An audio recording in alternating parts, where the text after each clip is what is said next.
Hi guys, welcome to my YouTube channel. So the NPA has released a statement announcing that they are not going to prosecute anybody for the Phala Phala matter. Hey, I honestly did not think that I was gonna come back and make a video today. But I thought to myself, you know what? There might be another skacha by tomorrow morning. There's no time. Okay, so first of all, I want us to talk about the NPA refusing to prosecute anyone regarding the Phala Phala matter. The tuna in South Africa. And I want us to talk about Dr. Ndlozi and everybody that has been wondering if he's leaving the EFF, what is he up to, and also because he doesn't post a lot. So I've got some updates for you guys. And I also want us to, I'm going to touch a little bit on the DA harassing Panyaza there. I see that AfriForum and DA are now working together to bring Panyaza down. Hey. They do in South Africa is a movie. Okay. And if you are seeing me for the first time, my name is Phala Phala. This is a platform where we simplify politics. This is a platform where we react to all things politics. We give our opinion to whatever that is happening. So the NPA is refusing to prosecute. So you're probably wondering, Uguti, who is the NPA? What is the NPA? I'm just going to read it for you guys from my laptop. It is the NPA. It's the National Prosecuting Authority. Is the agency of South Africa's government responsible for the state prosecutions. In the criminal justice system, the NPA plays a vital role in preparing and conducting criminal prosecutions. Prosecution is the core function of the NPA. So their core function is prosecution, which is indicated by police investigation. This information is provided to prosecutors in police cases, right? So their main aim is prosecution. And I saw someone now saying on Twitter, then that means we would have to go private. I don't know if it's possible to go private to ba alom to law a prosecutor Ramaphosa. This is the statement for the NPA. NPA declines to prosecute on Phala Phala case. The Director of Public Prosecutions, DPP in Limpopo, Advocate Mukhali Ivy Tenga, has taken a decision not to prosecute anyone in relations to the Phala Phala case. This decision follows a comprehensive investigation process that was conducted by the Directorate for Priority Crimes Investigations, following a complaint laid by Mr. Arthur Fraser with the South African Police Service. The criminal complaint was registered against the President of the Republic of South Africa, Mr. Matamela Cyril Ramaphosa. The complaint requested the SAPS to investigate the conduct of President and that of Major General Wally Road, alleging that it amounted to the commission of money laundering and corruption.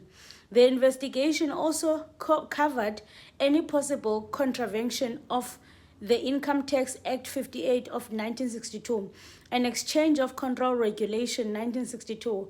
This was subsequently to break-in and theft of undisclosed amount of US dollars at Phala Phala Farm, Bela Limpopo. The decision not to prosecute was taken by the DPP after a careful assessment of available evidence presented to the prosecutors by DPCI. She concluded that there is no responsible prospect of successful prosecution based on evidence contained in the docket. The DPP made her decision in line with the prosecution police and of the NPA, which states that a prosecutor in deciding whether to institute criminal proceedings against an accused person must assess whether there is a sufficient and admissible evidence to provide a reasonable prospect of successful prosecution. Various factors must be considered when the prosecutor evaluates evidence, notably the strength of the case for the state, the availability of the evidence, whether the state witness are likely to be credible, the admissibility of evidence, the reliability of evidence, and the strength of the case for the defense. Issued by Director of Public Prosecutions. Hey, and it says this is Lungus Palo up, but all in all, they are just refusing to prosecute. And the same thing that is happening to Ramaphosa is the same thing that happened to President Zuma. And they were defending him up in arms when he was still president. And the moment he stepped out of their shield of the presidency, they came down on him. Oh, Fikile Mbalula, remember the city, it was a pool of fire. But they were defending him. But one person that I want to call out is the Democratic Alliance. They called the ABO FBI last year, wanting this case to be prosecuted. Now they are part of the cover-up of Ramaphosa. And one thing that's pissing me off about the Democratic Alliance is that now they released a statement in the morning saying that the DA in Gauteng will be writing to the Ethics Committee to investigate Premier Lesufi's failure to act on corrupt in the social development debt. We will hold him accountable for shielding those involved in corruption. The DA calls for the Ethics Committee to investigate allegations of corruption against Lesufi. One thing that pisses me off about the DA is because now they are going after Lesufi, right? What happened to the rule of law? What happened to them standing for what's right? So now they would rather go after, they forgot about Ramaphosa now. Remember now they're defending Ramaphosa. Now they would rather go for Lesufi. Lesufi that was not even in office, because I actually saw what he wrote. I want to read this for you guys. Because Lesufi actually just answered and said that I was not even there during that time. So what are you actually prosecuting me for? Oh, there he says, try harder. I was not even the premier during some of these reports. It's clear that AfriForum and Gogo Helen Zille are in Doomsday Alliance. Same allegations, now dressed in blue. These are the allegations. I'm going to read them to you guys. But the DA pisses me off. The rule of law applies on something, on like the rule of law, they decide when it's time to apply the rule of law and when not to apply. They forgot about the rule of law now when it comes to Cyril Ramaphosa. They totally forgot. And actually, I was listening to Julius Malema. Julius Malema said, if they refuse to prosecute, that case is going to come back in Parliament when Ramaphosa leaves. Let me read you this other thing from the DA. It says that the Democratic Alliance in Gauteng will write to the... Okay, I've already read this part. The DA is in possession of forensic reports from Bowsman and PTO, which highlights the gross corruption, mismanagement of funds, and irregular expenditures in the department. The Premier is aware of these reports and in his capacity should have acted on the recommendations. Instead, he chose to ignore and protect those implicated in corrupt and expense of Gauteng residents. For far too long, the DA has been raising concerns about irregular financial practices within the department. DA, they are hypocrites. That's all I'm going to tell you. And if you take the DA serious, you must be mistaken. Now they are salty because of everything that's happening in Gauteng and Panyaza, who keeps on winning and dribbling them. That's the only reason why they are pissed right now and they're acting like they care. And remember, Panyaza, the reason Panyaza, by the way, is the premier of Gauteng. They voted for Panyaza. They voted for Panyaza because they thought that they were going to get a slice of the cake. Now that they didn't get the slice of the cake, they want to talk about the rule of law. Now they want to investigate Panyaza. They put him there. They put him there. They put him there. They made him the premier. Now they want to investigate only because they did not get what they wanted. Last year, they were up in arms with FBI investigating Ramaphosa. Ramaphosa must go. Now that they are in cabinet, they are defending Ramaphosa. And you tell me that you're taking the Democratic Alliance serious. Sis, man. Like, honestly. And I feel like now everybody is starting to see right through their bullshit. I feel like for so long we were going with the propaganda. For so long we believed all these things said about the DA. But I feel like now it's a different time now. We see right through their bullshit, and they're just doing too much. I don't know if they think we are dumb, or maybe they think we are stupid. I don't know, but they're just doing way too much right now. And I still can't believe that there are people who vote for the DA. I just cannot understand that. Anyway, guys, you can let me know what you think. Is it fair that Ramaphosa is getting away with everything just because he's the president? Is it fair that everybody is turning a blind eye because obviously they are getting the slice of the cake, obviously, so now they have to support him? Is it fair? Anyway, yeah, that's all I came to say. That's all I came to say. I don't want to make this a long video. Anyway, everybody that has asked, guys, Uguti is Dr. Ndlozi still in the EFF? He's leaving soon. Hey, you guys like to niyathanda again udibanisa ibuxoki, then you end up believing that it's true. Dr. Ndlozi is a member of the Economic Freedom Fighters in good standing.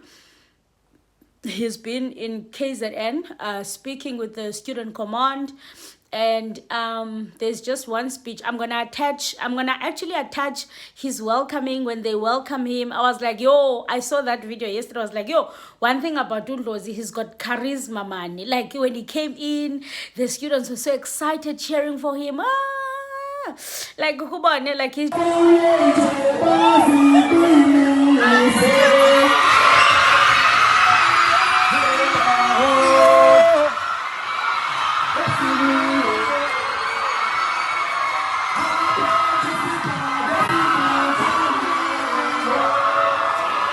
just has charisma, Shem, like I'm not gonna lie. Then in part of his speech he was saying that President Zuma has had his chance. He failed to bring back the land, and he was 60, and now you want to believe that he's gonna do it when he's 83. He must go and rest. And during the voting, Ndlozi said this actually in campaigning Gauteng. He says that President Zuma is old, he must go and rest. He said that. That video actually went viral. Said, no, he must go and rest. So he says that you're telling me that I will go to MK. Not MK. You're telling me that I'm going to listen to an old man you're telling me that I'm going to listen to an old man who was in charge for 9 years and did not deliver anything. Let us not be misled. President Zuma had his chance. 9 years as a president, 10 years as president of the ANC. Did he take the land? No. Did investors come? No. Did unemployment go down? No. Today, he is going to convince me 83 into na 60 uzo ekhona na 83 isikhathi sokuphumula mana 83 amakhehla alala 4 times a day, 4 times, as they should. He's not going to solve the problems of South Africa now, when he couldn't solve them with all the power for 10 years. So that's your answer. Everyone who says, hey, Dr. Ndlozi is going to MK, that's your answer. If Dr. Ndlozi leaves the EFF, he's definitely not going to MK. He can go elsewhere, but not MK. Anyway, when the last thing I'm going to attach here is the videos of Dr. Ndlozi. Fighters in 2015, in what was called Seize Must Fall, took to the streets to demand free education. They were making an intellectually superior argument. There is no relationship between education and money. Even if skinny, we ultramel say, even if you can come wearing Louis Vuitton and Gucci, it does not mean simply because you have Gucci and Louis Vuitton you will pass exams. The exam is on Shaya